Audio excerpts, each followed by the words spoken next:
ये एप्लीकेशन है, मेरा भी नहीं है। हम चुनाव कैसे लड़ेंगे?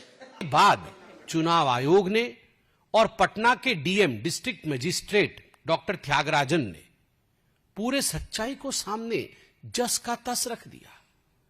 उन्होंने कहा तेजस्वी यादव जी झूठ बोल रहे हैं, वोट चोरी हो रही है। तेजस और अब हमारे पास ओपन एंड शट प्रूफ है कि इलेक्शन कमीशन वोट चोरी में इन्वॉल्व है। चुनाव आयोग जैसे संवैधानिक संस्था पर अनर्गल आरोप लगाना नेता प्रतिपक्ष को किसी भी सूरत में मैं मानता हूं कि शोभा नहीं देता। बिहार का चुनाव हमेशा ही देश की राजनीति में उछल पुछल मचाता रहता है, लेकिन इस बार चुनाव आयोग ने नए सिरे से वोटर लिस्ट बनाने के अपने अभियान SIR के जरिए इसे देश में नई चर्चा का विषय बना दिया है।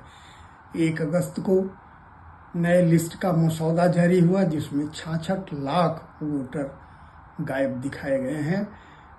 मतलब यह है कि फरवरी में जो आयोग ने अंतिम सूची जारी की थी, उसमें 7 करोड़ 90 लाख वोटरों में से अब सिर्फ 7 करोड़ 24 लाख वोटर रह गए हैं। महीने भर में दावे और आपत्तियों का सिलसिला शुरू होगा और कई तरह की चीजें आएंगी। उसके बाद अंतिम सूची जारी होगी। इस बीच 12-13 अगस्त को इसके मामले में सुप्रीम कोर्ट में सुनवाई भी हो रही है। के अभियान से हुए उथल पुथल के दौरान ही बिहार में एक नई हत्याओं का सिलसिला शुरू हो गया और सरेआम अपराधी बेखौफ घूमते नजर आए। जुलाई में ही ऐसी लगभग 80 हत्या की वारदातें हो चुकी हैं। इससे भी पूरे राज्य में एक नई हलचल पैदा हुई है। यह इस कदर है प्रशासनिक लापरवाही कि एनडीए के ही सहयोगी चिराग पासवान, जो केंद्र में भी मंत्री भी हैं, उन्हें कहना पड़ गया कि ऐसे सरकार के साथ रहने में अब शर्म आती है, जिसका प्रशासन पर कोई अंकुश नहीं है और राज्य में कानून व्यवस्था खत्म होती जा रही है। तो इस पृष्ठभूमि में बिहार अक्टूबर-नवंबर में चुनाव की ओर बढ़ रहा है। सबसे बड़ा सवाल यही है कि इन मुद्दों के अलावा जो बिहार में पुराने मुद्दे हैं, बेरोजगारी, महंगाई, वो मिलके क्या स्थिति पैदा करेंगे और वोटरों में कैसी हलचल पैदा करेंगे। एक संभावना यह भी दिख रही है कि क्या बिहार में चुनाव इस बार त्रिकोणीय होंगे, क्योंकि प्रशांत किशोर की जन स्वराज पार्टी लंबे समय से सक्रिय है और पिछले बिहार में 4 विधानसभा उपचुनाव में उसने अपना लगभग ठीक ठाक प्रदर्शन किया, जिसने जीत तय किया। तो इसलिए प्रशांत किशोर इस बार सभी सीटों पर चुनाव लड़ने की संभावना जता रहे हैं और यह भी बता रहे हैं कि वो छोटे छोटे दलों से समझौता करके एक तीसरा मोर्चा बना सकते हैं। इसका क्या असर होगा और ये तीसरा मोर्चा कैसे बनता है, इस पर तो बाद में देखते हैं।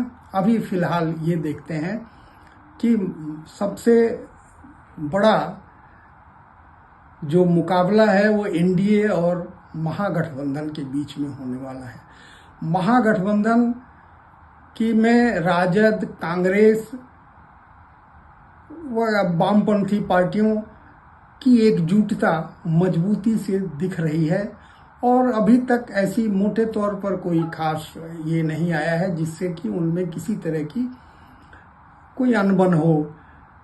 सीटों के बंटवारे में क्या होता है यह देखना जरूर होगा। उधर एनडीए में ज़्यादा खलबली दिखती है। चिराग पासवान यह भी कह चुके हैं कि वो सभी 243 सीटों पर लड़ना चाहेंगे। यह दबाव बनाने की रणनीति है कि एनडीए में उन्हें कुछ ज़्यादा सीटें मिले या क्या है, ये समझना एक अलग मुद्दा है।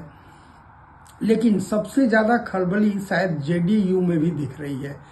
जिसके नेता नीतीश कुमार मुख्यमंत्री हैं और उनकी सेहत के बारे में खबरें लगभग पूरे राज्य में चर्चा का विषय बनी हुई हैं। वे ज़्यादातर समय मौन रहे और सिर्फ उनकी सार्वजनिक उपस्थिति भी नहीं दिखती है।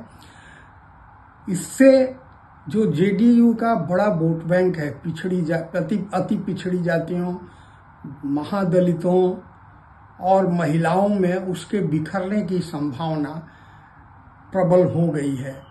वो वोट कहाँ जाता है यह देखना दिलचस्प होगा। इसलिए जेडीयू में भी नए तरह की सोच शुरू हो गई है, जिसका संकेत उसके एक सांसद गिरधारी यादव के बयान से मिलता है। गिरधारी यादव ने चुनाव आयोग की एसआईआर प्रक्रिया की बहुत तीखी आलोचना की है और चुनाव आयोग को अनजान बता दिया है, जो देश की हालत नहीं जानते हैं। दूसरे, गिरधारी यादव ने अभी पिछले हफ्ते संसद में सवालों से एनडीए सरकार को घेरने की कोशिश की। उन्होंने पूछा कि 2014 से ये बताया जाए कि बिहार से कौन सी रेलगाड़ी शुरू की गई है। तो ये निश्चित रूप से रेल मंत्री के लिए मुश्किल सवाल था। तो इसका संकेत यह है कि गिरधर यादव और कुछ ऐसे भी लोग जेडीयू में हो सकते हैं जो भाजपा से अभी भाजपा के साथ चलने में असहज महसूस कर रहे हैं। तो जेडीयू में क्या होता है यह भी देखना एक सवाल होगा। हालांकि जेडीयू के जो शिखर पर बैठे हुए लोग हैं वो अभी भी बीजेपी के साथ मजबूती से खड़े दिखते हैं। दूसरा सवाल यह है कि अगर चिराग पासवान अलग लड़ने की सोचते हैं, जैसा कि 2020 में उन्होंने किया था, तो फिर स्थिति बहुत ही अलग हो जाएगी। और अगर चिराग पासवान, जैसा कि कैसे कई कयास हैं कि प्रशांत किशोर के साथ मिलकर के, या एनडीए के ही एक और सहयोगी हैं उपेंद्र कुशवाहा, उन्होंने भी चुनाव आयोग की इस प्रक्रिया की काफ़ी आलोचना की है, वो भी नाखुश बताए जाते हैं। अगर ये लोग प्रशांत किशोर के साथ मिल जाते हैं, इसके अलावा प्रशांत किशोर के साथ मिलने के कयास ओवैसी के एआईएमआईएम की भी है। एआईएमआईएम ने महागठबंधन की तरफ झुकाव दिखाया था, लेकिन महागठबंधन से अगर उसकी बात नहीं बनती है तो हो सकता है प्रशांत किशोर के साथ वो तीसरा मोर्चा बनाने में उसको रुचि हो। इसी तरह से चिराग पासवान के चाचा पारस पासवान हैं, जो फिलहाल तो महागठबंधन की ओर दिखते हैं, लेकिन अगर मान लीजिए वो भी तीसरे मोर्चे की ओर आते हैं तो बिहार में त्रिकोणीय लड़ाई हो सकती है। अब यह है कि तीसरा मोर्चा कितना वोट काटेगा ये एक अलग सवाल है, और किसको लाभ पहुंचाएगा ये भी एक अलग सवाल है, क्योंकि प्रशांत किशोर के पक्ष में ऊंची जातियों के नए लड़के काफ़ी दिख रहे हैं, क्योंकि वहाँ पेपर लीक और इन सब से परेशान जो युवा हैं उनका रुझान महागठबंधन की ओर भी है और कुछ प्रशांत किशोर की ओर भी है।